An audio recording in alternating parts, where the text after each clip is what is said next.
journey at Baliton Elementary School, where he graduated in 2010 with a distinction of first honorable mention. He subsequently completed his secondary education at Baliton National High School in 2014, once again earning the recognition of first honorable mention. With a steadfast commitment to education, he pursued a Bachelor of Elementary Education, majoring in General Education at Green Valley College Foundation Incorporated in Coronadal City, from which he graduated in 2019, showing his skills and commitment to the field. He successfully passed the licensure examination for professional teachers in 2022. In 2019, he gained a professional experience as department staff at Gaisano Grand Mall of Palomalo. Later that year, he transitioned into the education sector as a private school teacher at Jesus Amazing Grace Kiddie Ministry, Incorporated in Palomalo, South Cotabato, serving his capacity until 2020. In 2021, he expanded his skills into online education, joining as an online ESL teacher at Atori PTE Limited at the Hanoi, Vietnam-based company since 2021. He has been a full-time online ESL teacher at Italki HK Limited, based in Hong Kong, China. In this role, he instructs students from diverse linguistic and cultural backgrounds in English, Filipino, Tagalog, and Cebuano, Bisaya. He is currently continuing his studies by pursuing a Master's of Arts in Education, majoring in Educational Management at the Holy Trinity College of General Santos City. He is in his second year and has already completed his 24 units. Ladies and gentlemen, our keynote speaker is no less than Mr. Joey C. Laparan, LPT.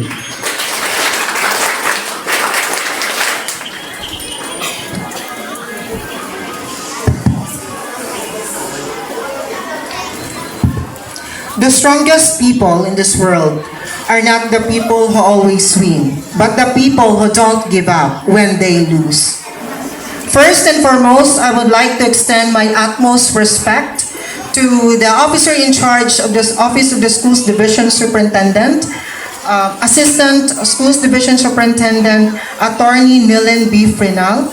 Likewise to our Public Schools District Supervisor, Sir Felix A. Baringan Jr. Sir. Of course, I will not forget our very own principal, the ever-supportive and highly active Sir Joe Kent Dueñas Maed, sir. I will also acknowledge the presence of our ALS teacher, Sir Jason Relator. Good evening. And also to our esteemed Barangay Council, headed by our very supportive Barangay Captain, Honorable Robinson J. Tao. To the supportive parents, the faculty and staff of these institutions, and especially to the graduates of batch 2024-2025, have a pleasant afternoon to each and everyone. Dear graduates, today is a special milestone, a celebration of your years of hard work, perseverance, and dedication. This moment marks the beginning of a new chapter in your journey. As you move forward to high school, embrace new challenges, stay curious, and continue striving for your dreams. Be proud of how far you've come and get excited for what's ahead. I stand before you as an alumnus of this institution, a living proof that this school provides excellent and quality education, especially to the young dreamers of Barangay Baliton. Now, I continue my speech using a vernacular language and allow me to use this. Sinimulan ko ang aking pag-aaral sa paaralang ito na kahit isang letra ng alpabeto ay hindi ko kayang basahin at kilalanin. Kayong lahat na nagsisipagtapos ngayon ay mapalad o maswerte dahil dumaan kayo sa tinatawag natin na K-12 program. Because during our time, pwede pang hindi mag-kinder. Gayunpaman, masasabi natin na ang batang may dedikasyon na matuto ay pwedeng magkaroon ng kaalaman basta't siya ay aktibong pumapasok sa paaralan. Naaalala ko pa ang aking unang guro na si Ginang Leonela F. Inco, isang veteranong guro sa paaralang ito. Siya ang unang humubog sa akin upang maging masinop sa pag-aaral. Noong mga panahon na iyon, ay wala akong pakialam sa tinatawag na honors or honors student. Yung mga marka ko noong grade 1 ay puro atsa. Atsa nga ginatawag o line of 7. At nung tumuntong na ako ng grade 2, gusto ni Ma'am Loriana Wong na sa iyaha ko magsulod. Tungod kay suod sila sa kong mama. O, kinsay nakaila kay Ma'am Loriana Wong? Taas ang kamot. Okay, sa mga parents, nakaila sila og sa iyang mahiwagang stick. Okay. Pero magkurog jud ko kung makakita sa iyang taas kayo nga stick, uway pa jud. So sa laing section jud ko ni sulod. Kung kaya't ang aking yumaong guro na si Ginang Rebecca Lara ay ang nagtulak sa akin upang subukan kung paano kasarap tumuntong sa entablado. Tatawagin ang pangalan mo na kabilang sa honor student. Dito na ko nabatyagan kung unsa kanindot nga naay dawaton kada Marso. Mao ang mga medalya nga deserve nimo tungod sa pagpaningkamot. When I stepped into higher grades, other teachers inspired and motivated me to strive and continue what I had started. Duha sa akong mga idolo nga maestra dinhi sa Baliton Elementary School. Sila Ma'am Estrella Abdulbali Bada o si Ma'am Celia Harid. They helped me a lot, teaching knowledge and good character values that I can use in the future. And of course, I did not leave this school without experiencing the advisory of one of my best mathematics teacher, binhi sa best, si Sir Escolastico Aying. Nga hutdon jud niya ang board og hatag og daghang examples para lang jud makasabot ni. Sir, thank you. So that's the story of my achievements. From grade 1, dili ko kabalo magbasa. Akong mama nagpalit og abakada para sa last quarter o fourth grading makatuon ko. So among teacher, kusion pa mi kung dili mi kabalo magbasa. But when I was in grade 2, si Ma'am Lara lahi iyang approach. So gusto siya og hinay-hinay nga pagtudlo kung asa makatuon mi nga dili mahadlok. Now, if you observed my experiences here in elementary, I came from being walang alam to becoming an achiever. That signifies that in order for you to learn and grow, you should work harder and smarter. They said, grades don't matter. Yes, that's true. But they reflect how disciplined you are throughout your learning journey inside the school. This year's commencement exercises theme, Henerasyon ng Pagkakaisa, Kagapay sa Bagong Pilipinas. The Generation of Unity, Partners for the New Philippines. We can put this in the context of studying inside the classroom. Our dearest graduates, ang pagkakaisa at pagtutulungan ninyo ng inyong mga kaklase sa loob ng silid-aralan ay magsisilbing susi para kayo ay mabilis na matuto ng inyong mga leksyon. Sa mga estudyanteng achiever o matatalino, can you raise your hands? Who are the achievers this years? O, kinsay mga nakadawat og medal. Tandaan nyo, kayo ay magaling. Ngunit, hahayaan nyo na lang ba ang inyong mga kaklase na palaging nakakakuha ng 0 or 1 lang sa quiz nila? O gusto ninyo? Sa mga achiever, ganahan ba mo nga ang inyong classmate makakuha og 0 or 1? Ganahan, dili? Dili. Now, dahil ang tunay na magaling, tandaan ninyo, ay kayang magbahagi ng kanyang talino sa kapwa niya mag-aaral. Sa ganong paraan, ikaw ay magaling. Ang mga kaklase mo ay gumagaling at natututo rin. Diyan natin masasabi na ikaw ay isang batang matalino. Tandaan nyo yan. we should not cultivate a culture of competition, but rather, we should cultivate a culture of collaboration. Sa mga estudyante naman na nasa average level, huwag ninyong hayaan hanggang dyan lang kayo. Use your curiosity to understand the situation and participate in every action. Keep striving, keep learning, and keep growing. They said that the youth are the leaders and hope of tomorrow. Now, if we try to understand it, nganong ugma-ugmaon pa man, kung pwede karon mahimo na mong leader in your own little way. Hulaton pa ba ninyo nga mahimo mong leader next year? You can do it inside the classroom in just a little action or experiences. Sa kabilang banda, ang ating buhay ay napapalibutan ng teknolohiya. Ngunit, mga minamahal naming magsisipagtapos, sana'y gamitin ninyo bilang gabay upang mas lalo kayong matuto. Use technology to discover more things. Sa mga bata nga demanding, listen. Nga moingon sa ilang ginikanan, pa, paliti kog cellphone kanang Android. Kanang 128 gigabytes jud para dakog space. Kay gamiton ako pang research. Pang research o pang scatter o pagdula sa ML. Okay. So please, our dearest graduates, ayaw mo pagdemand sa inyong ginikanan og butang nga lisod kaputon. Himua kini nga inspirasyon aron magtarong sa pag-eskwela. Ug ugma damlag, maabot ra ninyo ang inyong gusto. Ika nga, be practical. Kung unsay naa, maura, hala, dawata. Pag-college na ako, lisod kaayo ang kinabuhi. Kung dili tungod sa scholarship program, sa local government unit of Glan, siguro maglisod ko kuman sa pag-eskwela. Ni-graduate ko sa college nga walay gadgets.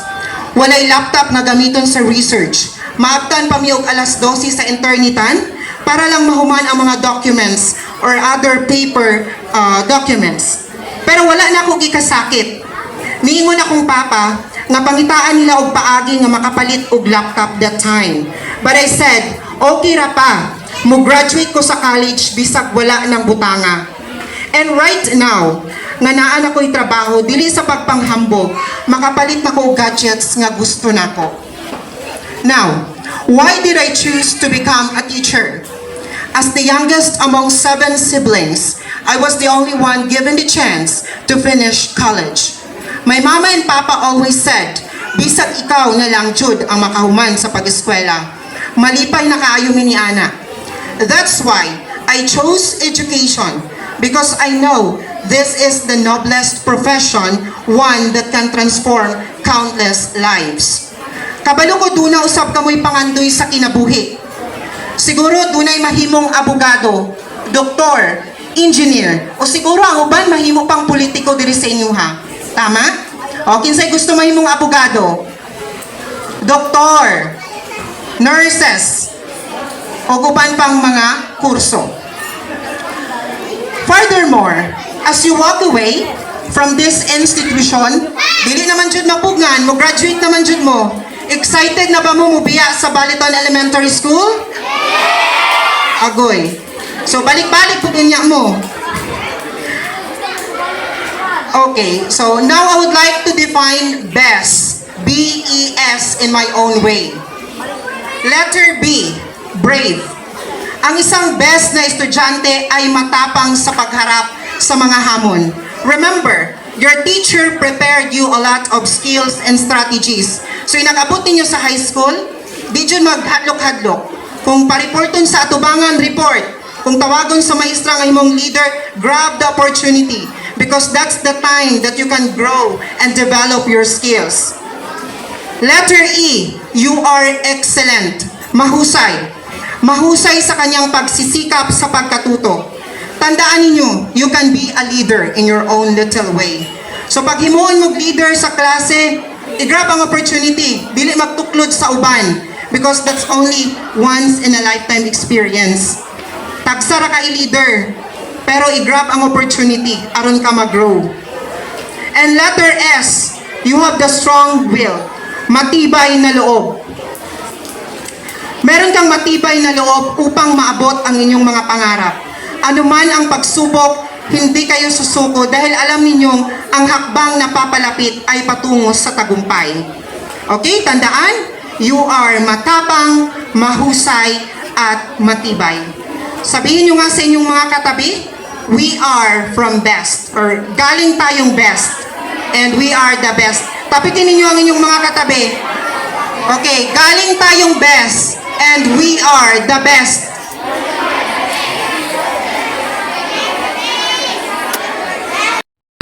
Galing tayong best, we are the best. Now, our dearest graduates, hindi kayo magiging the best kung hindi kayo marunong magpasalamat sa inyong mga guro, mga magulang at mga minamahal namin sa buhay. Tapos na ba kayong magpasalamat sa inyong mga magulang? Oh, sabi ng iba, hindi pa. So ngayon, bibigyan ko kayo ng pagkakataon. Puntahan ninyo ang inyong mga magulang, bigyan nyo ng mahigpit na yakap.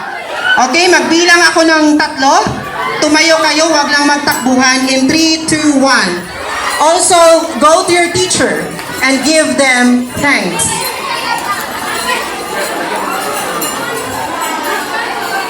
Background music, please. Sa mga estudyante nga walay, so, mga parents nasa abroad, so this is the time that you can give thanks to your guardian. Yakapin niyo sila. Give them the hug that they deserve. Because once in a lifetime lang mangyayari ang graduation rites.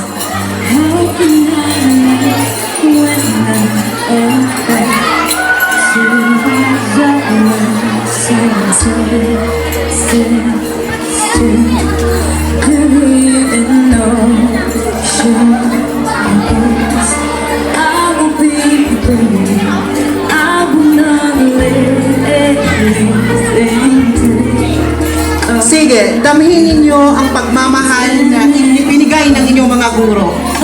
Bigyan nyo sila ng hug na kanilang deserve. Kasi balang araw, aalis na kayo dito.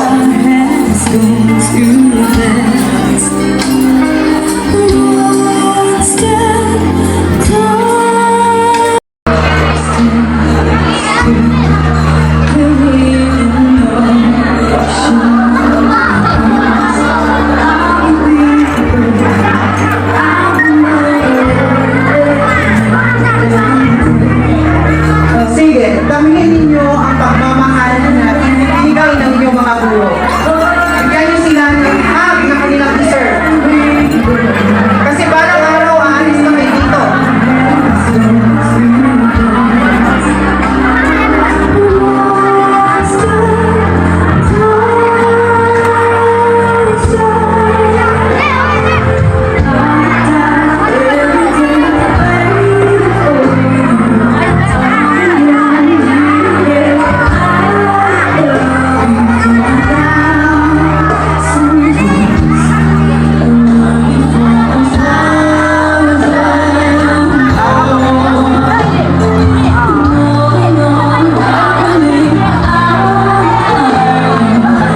Kasi meron kayong group chat. Alam ko yung mga teacher ninyo ay nasasaktan kasi isa-isa naman yung nag-leave ng inyong mga group chat. Ang sakit sa feelings ng teacher na kung saan ang kanyang mga estudyante ay kusa na umaalis sa group chat.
magbigay ng inyong mahigpit na yakap sa inyong mga guro.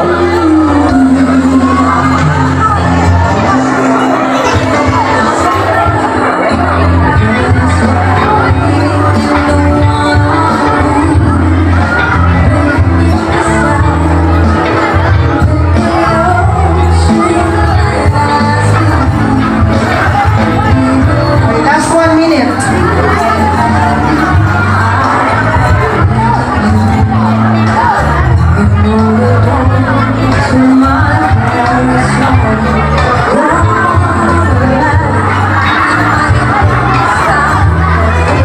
Okay, so tapos na kayong magpasalamat sa inyong mga guro at sa mga magulang na sumusuporta sa inyo. Now, graduates, as you step into the next chapter of your life, remember that the path to success is often lined with challenges. Each problem you face is an opportunity to learn and grow. Failures are not the end. They are stepping stones that build resilience and wisdom. Embrace these experiences, for they shape your journey and prepare for your future triumphs. By persevering through difficulties, you develop the strength and determination needed to achieve your dreams. Keep moving forward and let every setback fuel your drive towards success. Remember, in life, there is no need to rush. Success blooms when nurtured with patience and perseverance. And before I finish my speech, allow me to give this Cebuano quote I borrowed. Remember, graduates, sa lumba sa kinabuhi, dili man jud magdaog ang naguna, kung dili katumang mula hutay. Once again, congratulations for the batch 2024-2025, and thank you for inviting me as your keynote speaker in this commencement exercises. Have a pleasant evening to each and every one of us.